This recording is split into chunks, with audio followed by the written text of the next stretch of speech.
Well, I'd like to welcome everybody here to our Investor Day. I'm Jim Anderson, CEO of U.S. Seismic Systems. First, we'll start out. John Moore is going to give about a 15-minute introduction and talk about why what we're doing is important.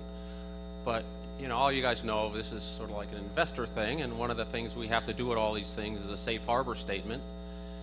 And with that, I'll introduce Kent Leacock, who will read that.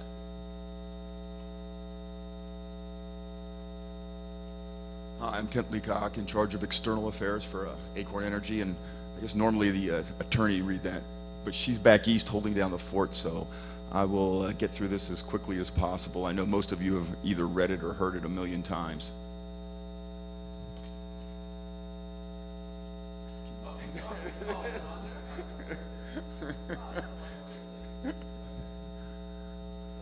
Yeah. Certain of the matters discussed in this presentation contain statements that are forward-looking, such as statements relating to results of operations, financial condition, business development activities, and market dynamics. Such forward-looking information involves important risks and uncertainties that could significantly affect anticipated results in the future, and accordingly, such results may differ materially from those expressed in any forward-looking statements made on or behalf of Acorn Energy. All statements other than statements of historical fact in this presentation regarding Acorn Energy's future performance, revenues, margins, market share, and any future events or prospects are forward-looking statements. For more information regarding risks and uncertainties that could affect Acorn Energy's results or operations or financial condition, review Acorn Energy's filings with the Securities and Exchange Commission, in particular its most recently filed Form 10-K and Form 10-Q. Acorn Energy's forward-looking statements are not guarantees of future performance, and the actual results or developments may differ materially from the expectations expressed in the forward-looking statements. As for the forward-looking statements that relate to future financial results and other projections, actual results will be different due to the inherent uncertainties of estimates, forecasts, and projections, and may be better or worse than projected, and such differences could be material.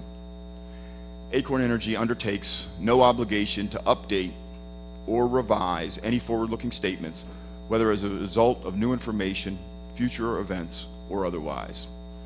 And with that bit of housekeeping taken care of, I'd like to introduce John Moore, Chairman and CEO of Acorn Energy. Thank you. Thank you so much, Kent.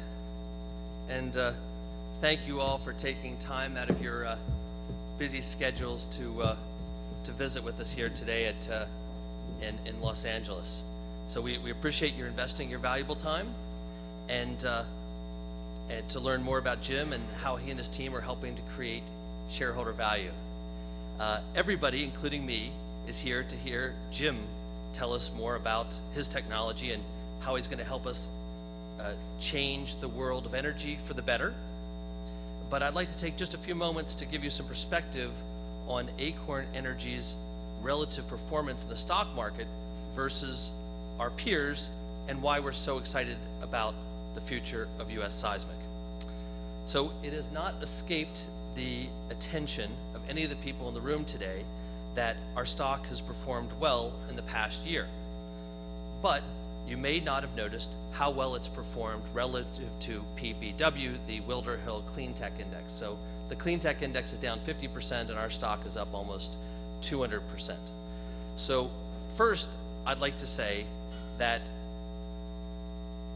it's our goal at Acorn. We want our stock price to trade at a fair value. So we want our existing investors to be able to sell at a fair price when they need to, and we want new investors to be able to buy at a fair price. So it's not our intention to be overly promotional. We just feel like we have something we're going to be doing extremely important things over the next 12 to 18 months, and we want important shareholders to be, and potential shareholders to be aware of that.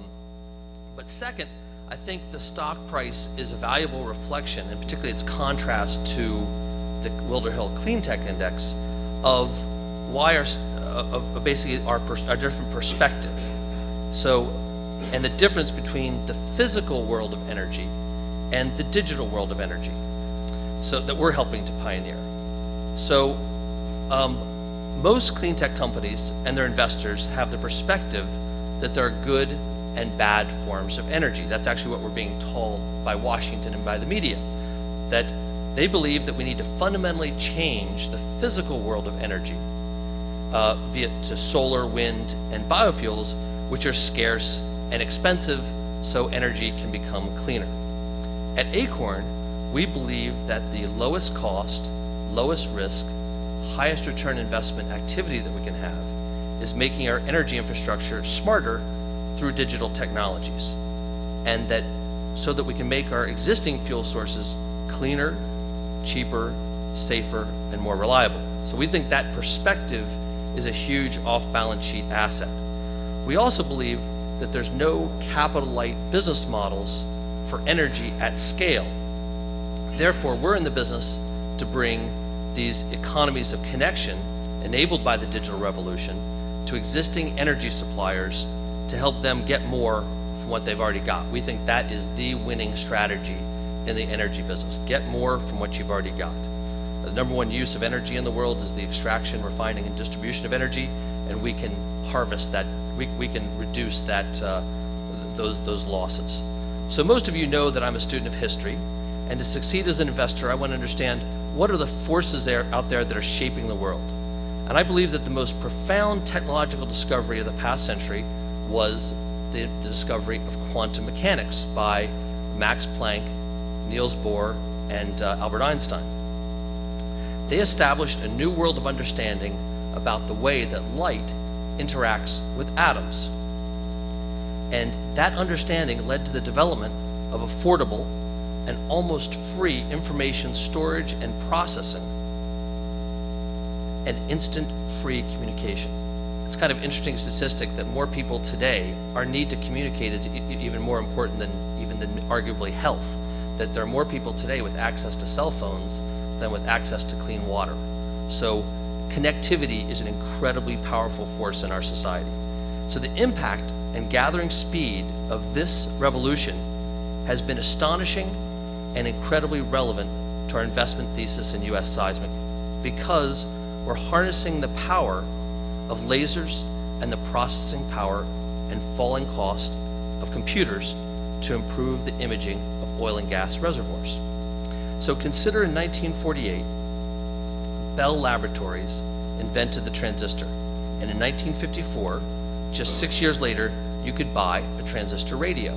So the speed of commercialization of technologies in the digital realm is incredibly fast.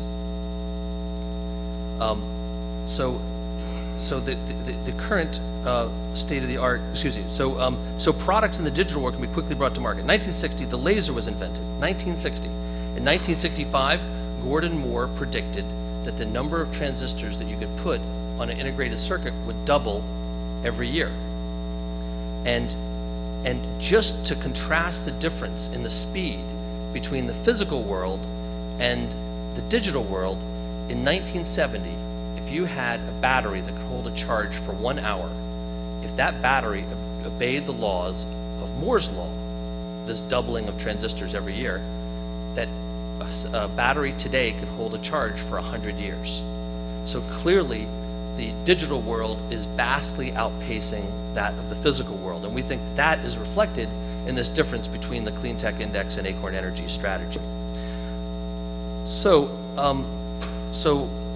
many of you today are old enough to remember party lines, telephone lines, where you actually had to share a telephone line.